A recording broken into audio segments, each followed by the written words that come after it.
తప్పించుకొని ఎన్ని రోజులు తిరుగుతావని నేను అడుగుతున్న కిషన్ రెడ్డి గారిని. ఇవాళ కేంద్ర మంత్రిగా నీకు ఓట్లు వేయలేదా? ఇవాళ నువ్వు ఈ ప్రాంతం నుంచి ఎమ్మెల్యేగా కేంద్ర మంత్రిగా ఎన్నికైనవంటే ఈ ప్రజలు, ఈ నగర ప్రజలు నీకు ఓట్లు వేయలేదా? నిన్ను గెలిపించలేదా? తెచ్చే బాధ్యత నీ మీద లేదా? మూసీ నదికి నిధులు తేవలసిన బాధ్యత, మెట్రోకు అనుమతులు తేవలసిన బాధ్యత, రీజనల్ రింగ్ రోడ్డును నిర్మించాల్సిన బాధ్యత మీకు లేదా? ఇవాళ తెలంగాణ రాష్ట్రంలో రైతులు పండించిన ఒడ్లు 75 లక్షల మెట్రిక్ టన్నులు తెలంగాణ రాష్ట్రం కొన్నది. కానీ కేంద్ర ప్రభుత్వం చెప్తే నేను 50 లక్షలే కొంటాను, మిగతా 25 లక్షలు ఎవరికి ఇవ్వాలి, ఎక్కడ తీసుకుపోవాలి? ఇలా దేశంలో 60% ఒక్క తెలంగాణలో ఒడ్లు పండించినాం. పంజాబ్లో 86% కొంటావు. నీ ప్రభుత్వాలు ఉన్న రాష్ట్రాలలో 70-80% కొంటావు. తెలంగాణలో పండించినావు సగానికి సగం తక్కువ కొంటున్నావు. ఈ బాధ్యత కిషన్ రెడ్డి గారికి లేదా? ఇవాళ ఆయన అంటాడు నన్ను ఎవ్వరు ఏం చేయలేరు. అయ్యా, ఈ ప్రజలతో పెట్టుకున్నాడు, తెలంగాణ ప్రజలతో పోక్కున్నాడు, బాగుపడి బట్ట కట్టినాడు ఎవరు లేడు కిషన్ రెడ్డి గారు. నువ్వు చేస్తున్న వ్యవహారాలు అన్ని ప్రజలు గమనిస్తూ, అందుకే 15 తారీఖు తర్వాత ఖచ్చితంగా కార్యాచరణ ఉంటుంది. మెట్రో రావాల్సిందే, ట్రిపుల్-ఆర్కు అనుమతులు ఇవ్వాల్సిందే, మూసి ప్రకరణ జరగాల్సిందే, నువ్వు పండించిన ఒడ్లు, మొక్కలు, జొన్నలు కొనాల్సిందే. ఈ అన్నిటికీ నువ్వు సహకరించకపోతే బరాబర్ నీ సంగతి చెప్తాం. మళ్ళీసారి నేను చెప్పదలుచుకున్నా వారికి.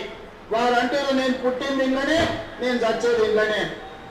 కరెక్టే, నువ్వు అందనే ఉంటావు, చీకట్లో యువతలతో సహకారం తీసుకుంటావు. నువ్వు నీ పార్టీకి ఎప్పుడైనా పనిచేసినావు నీ కార్యకర్తలే చెప్తారు, సార్ మా సార్ బీజేపీలో ఉంటాడు కానీ మొత్తం బీఆర్ఎస్ వాళ్ళతోనే మాట్లాడుతుంటాడు, కేటీఆర్ చెప్పినట్టే వింటాడు మా సార్ అని నీ సొంత పార్టీతో చెప్తారు. నీ పార్టీ మారే అవసరమే ఉంది నాయన, ఉన్న దాంట్లో ఉంటావు, పక్క దాంట్లో తింటావు. దొంగది రాదు దొడ్లకు రాదు అని ఎంకెత్తుకోడు చెప్పాడు. వా, దొంగది రాదు దొడ్లకు రాదు, దొంగది కాదు దొడ్లకు రాదు. వా, ఏముందా అసలు. యాక్చువల్గా ముఖ్యమంత్రి అయిన తర్వాత అంటే ఆల్మోస్ట్ 3 సంవత్సరాలు గడుస్తున్నటువంటి సందర్భంలో ఎక్కడన్నా అంటే స్టార్టింగ్ 25 సంవత్సరాల ప్రతిపక్షంలో ఉన్నటువంటి వాడి వేడి అంటే కేసీఆర్ ముఖ్యమంత్రిగా ఉన్నప్పుడు ప్రతిపక్షంలో ఉన్నటువంటి రేవంత్ రెడ్డి గారి యొక్క వాయిస్, కసి, పట్టుదల ఏదైతే ఉందో సేమ్ ఎక్కడ కూడా తగ్గలే. పార్టీకి ఒకే ఒక్కడై ఎవరిని ఏ సందర్భంలో ఎలా కొట్టాలో, ఎలా తిప్పి కొట్టాలో పనుల చేత ప్రజలను మెప్పిస్తూ, ప్రజలను సంతోషపరుస్తూ, తన దేశానికి, తన రాష్ట్రానికి ఏం కావాలనో అహర్నిశలు పనిచేస్తూ ఒకే ఒక్కడై కొట్టే దెబ్బ అది మామూలుగా లేదు. భారతదేశంలోనే పవర్ఫుల్ ప్రతిపక్షం ఉన్న రాష్ట్రం ఏదైతే ఉంది అంటే అది తెలంగాణ రాష్ట్రం.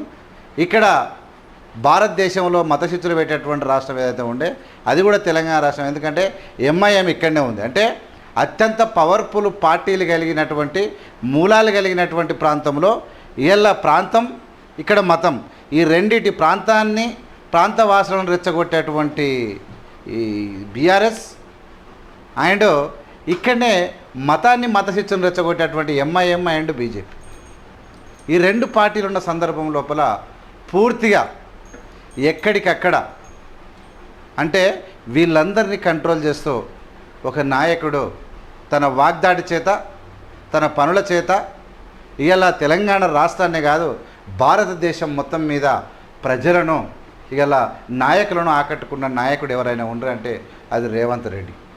మరి రేవంత్ రెడ్డి మీద దాడులు జరుగుతలేవంటే దేశంలో ఎవరి మీద జరగని సోషల్ మీడియా దాడి రేవంత్ రెడ్డి గారి మీద జరుగుతూ ఉంది.